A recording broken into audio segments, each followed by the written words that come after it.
welcome back in, everyone. Today we're going to be looking at the Cowboys and Packers wild card matchup that is coming up this weekend, and it's going to be an exciting game. Both offenses have been performing very, very well. The Cowboys are ranked well all along the PFF, grades.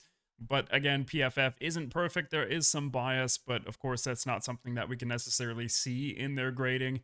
But I think today we're going to be looking at all of the PFF grades first, and then I'm going to dive into some of the film that I've watched from two games of the Cowboys. The Bills game, because the Bills had a very good plan against the Cowboys, and I want to use that as kind of a blueprint for success for the Packers. And then the other game is going to be the Lions game, which they edged out a win against the Lions due to some crazy calls at the end that got Brad Allen's referee crew demoted from the playoffs. So luckily, we won't have Brad Allen this week in the playoffs or the rest of the playoffs if the Packers do advance. So we're going to start out with these PFF grades, talk those through, and then I'm going to look at the film and highlight some of the things that the Packers need to be on the lookout for. And then I'll be back with you guys at the end of the video with my final thoughts on whether or not the Packers are going to be able to win this week in Dallas. So I will see you guys at the end of the video again.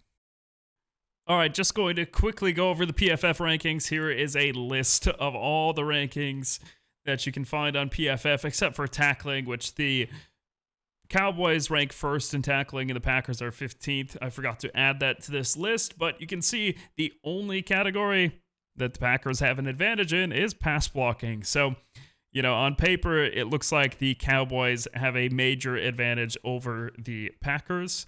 So, obviously, it is playoff football, so anything can happen. But I also want to do a comparison of the quarterbacks. And so far, since week 11, Jordan Love has the edge. You've got Jordan Love ranked first since week 11, and then Dak is ranked fourth. But overall, throughout the season, the two quarterbacks are basically neck and neck. So there's not a lot of difference between the two quarterbacks. And I think hopefully this game is going to be an offensive showdown between the two. And then the last thing that I want to look at before we get into the film is just the injury reports.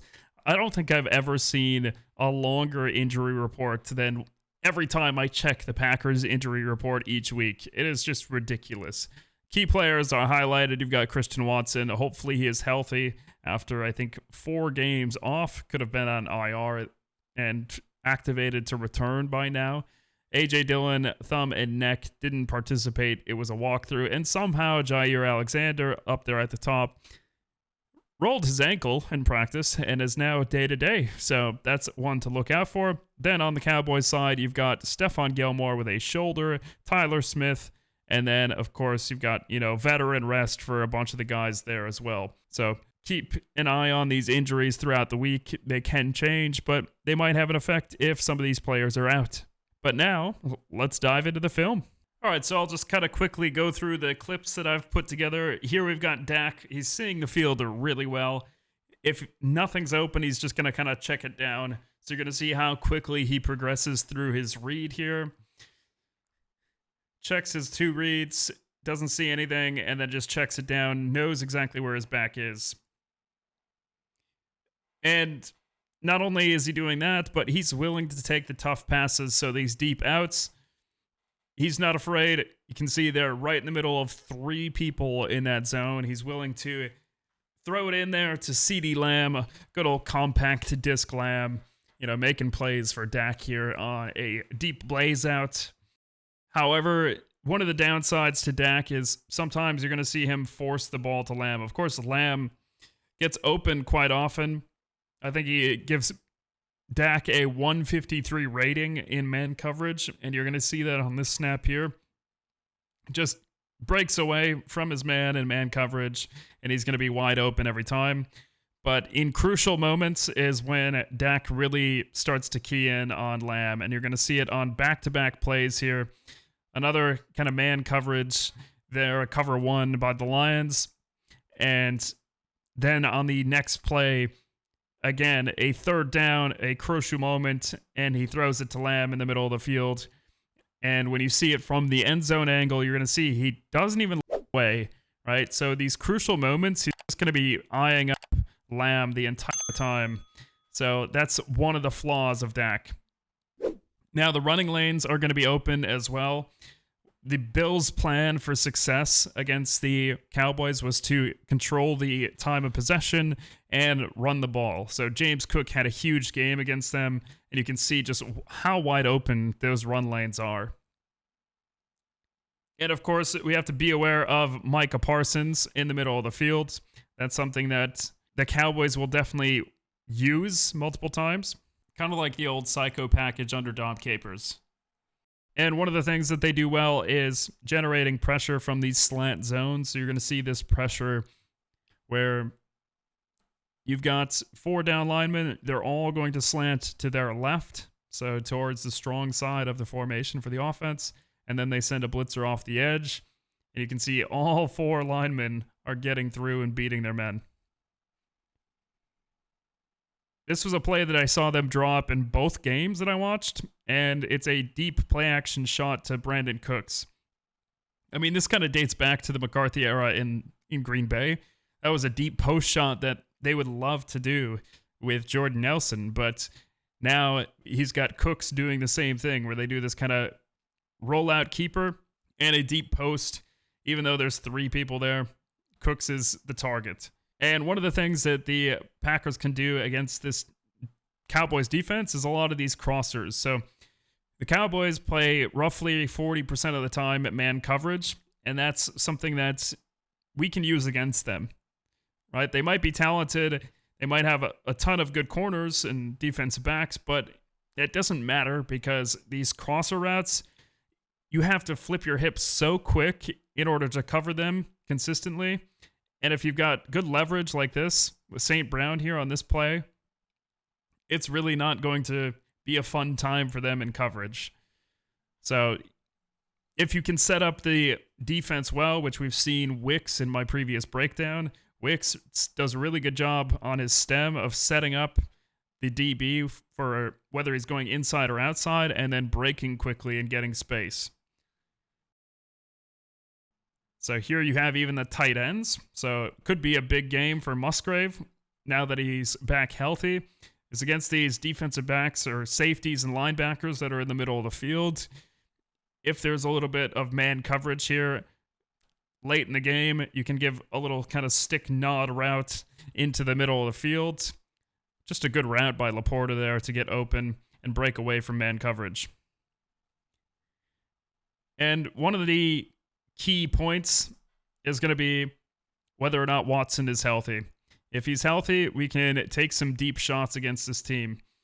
All right, so you can see here the vertical threat is just wide open with Jamison Williams. I think it was a busted coverage by the Cowboys, but with that top end speed from Watson, you're going to be able to take the top off this defense and take a few shot plays throughout the game. Goff, amazing job standing in there, taking a hit, and Jamison Williams catching it and getting some extra yardage. So well done by the Lions there. And the other thing is going to be cutbacks for Aaron Jones. Fully healthy. You've got these amazing cutbacks that are possible. Just looking at Jahmyr Gibbs' big run against the Cowboys. You're going to see it's going to be a stretch zone off to the right here. But there's such a big cutback because Smith gets caught inside and Jahmyr Gibbs is able to cut it back and gain a bunch of yardage. The other thing that you'll want to use against this team, because they do play a lot of man, are these kind of stack and bunch formations. If you're playing a stack with your receivers, a bunch with your receivers, it makes it so much harder, and it kind of creates these mismatches and potential communication issues for them in man defense. Also want to look at the chip here from Montgomery on the right side. Parsons is going to be a problem, so we need to be aware of that. And I think they'll use the Hutchinson game plan. They'll have a lot of 12 personnel, 2 tight ends, trying to double team Parsons and slowing down that rush. And we also want to make sure that we use Aaron Jones in the passing game. So now that he's fully healthy, recovered, we can use him in the end zone area, the red zone here. This is just a great kind of red zone scissors play. You've got the outside receiver that does a post, and then in man coverage, you've got James Cook going out towards a corner, and on a safety, the halfback's going to win that most times. Now, something the Packers always do are these stunts, And to see here, the Buffalo Bills just do an incredible job. It's outside edge here, and the linebacker. You've got the linebacker that passes through, and then the edge kind of rotates back, twists over, and is able to get pressure on the inside. That's something the Packers love to do. Here we've got a cover 3 creeper. So you've got a blitz coming in from the linebacker, but you've got a kind of condensed cover 3 look. And that's something that they keep the coverage tight within the numbers, so it's going to force a tough throw for Dak to go outside. And because they do get pressure, you get a batted ball there. And lastly, some of the things that Rashawn Gary is going to have to do is use these quick jabs to fake as if he's going upfield and then counter and come back inside. So their right tackle is the weak spot here. So it's going to be a key matchup for Rashawn Gary in this game. All right, that's going to do it for this video. Obviously, you guys probably want my final thoughts. Unfortunately, I don't think the Packers are going to pull this one out. I do think it will be closer than what the spread suggests. I think the spread is 7.5 points at the moment. So I think that the Packers are going to be within that spread. And I do have a prediction of 24-20. So Cowboys will be victorious in this one. I obviously hope that the Packers do kind of turn this around and win it and kind of shock the world. And then, of course, we would have to go play San Francisco in San Francisco, which is going to be an even tougher test. But I believe that the Packers will try to control the clock, play possession football, try to have sustained drives. That way they can keep the score kind of closer. Because if it does get to a shootout, I don't have a lot of faith in the Packers defense for this matchup. You know, you've got Carrington Valentine, you've got Quay Walker that, you know, playing zone against CeeDee Lamb and Brandon Cooks. Probably not the greatest thing. Jair Alexander, his status is up in the air, so we don't know too much about that. But who knows? Joe Barry might Joe Barry. But, you know, it is playoff football. If they play like they've played the last couple weeks, they do have a chance. So I do like it to be close, but I don't see the Packers winning this one.